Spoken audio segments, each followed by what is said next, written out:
Mananatili sa pwesto bilang kongresista ng Manila 6th District si Congressman Benny Abante. Yan ay matapos kanselahin ang kandidatura ng kalaban niyang si Joey Chua Uy dahil po sa issue ng citizenship. Nasa frontline na balitang yan si Mon Gualvez. Kinansela ng COMELEC 2nd Division ang kandidatura ni Luis Joey Chua Uy na tumakbong kongresista sa ika-6 na distrito ng Maynila. Mahigit isang buwan yan matapos siyang may proklamang nanalo sa posisyon. Sabi sa resolusyon, issue ng citizenship ang naging ground ng disqualification. Kahit ang isang kandidato, isang tao ay tumatakbo, nananalo, ay pwede pa rin ma-question ang kanyang citizenship. Dahil ang citizenship ay ang tawag natin dyan continuing qualification. Dahil dito, annulled ang pagkapanalo ni Uy.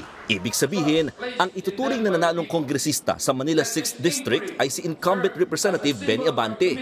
Siya ang sumunod na nakakuha ng pinakamataas na boto at siya rin naghain ng reklamo laban kay Uy. Aminado si Abante, nakapartido niya noon si Uy nung tumatakbo pa lang itong konsehal at hindi naging issue sa kanila ang pagka-Pilipino nito. Sa local election naman, hindi naman kailangan natural born ka eh. Kinakailangan lang you're a Filipino citizen. Tumanggi munang humarap sa kamera si Uy, pero nanindigan siyang natural-born Filipino at nakatakda nilang iapela ang desisyon sa COMELEC en banc. At hanggat wala kasing final decision ng poll body, si Uy pa rin ang uupong kongresista. Nauna nang sinabi ng COMELEC na kakailanganin ng batas para makapagdagdag sila ng documentary requirement at masuri kung lehitimo bang Pilipino halimbawa ang mga nag-aay ng Certificate of Candidacy. Sa ngayon kasi, no choice daw ang COMELEC kundi tanggapin lang ang lahat ng mga ihahaing COC. Bumuelta naman si Duterte Youth Party List Chairperson Ronald Cardema sa naging desisyon ng COMELEC 2nd Division na kanselahin ang kanilang registration. Sa botong 2-1, sinabi sa desisyon na bigo ang grupo na sumunod sa jurisdictional requirements, partikular ang publication at pagdalo sa hearing para sa kanilang aplikasyon.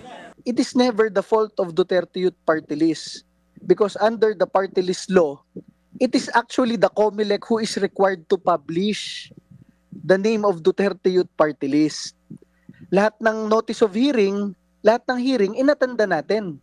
Hindi naman kasi kaya ni Duterte Youth Party List na tayo yung pupunta sa COMELEC, magsasabi tayo na kailan po yung hearing natin, punta tayo. Paglilinaw ng COMELEC, maaari pang iapela ang desisyon. Sa gitna ng pagresolba sa kaliwat ka ng petisyong nakapila sa poll body, may naghain ng disbarment case laban kay COMELEC Chairman George Garcia. Ang mga alegasyon, software switch, shady servers at panunuhol o korupsyon. Ganda nga po yung may ganyang klaseng kaso dahil sa kahit paano, hindi na po sa social media tatalakayin. Nagbabalita mula sa frontline, Mon Gualvez, News 5. Mga kapatid, Ed Lingaw po, maging maalam at may pakialam sa mga napapanahong balita sa ating bansa. Para sa mas malalimang pagtalakay at paghimay sa mga issue at headlines, tumutok lamang at pag-subscribe sa social media pages ng News 5.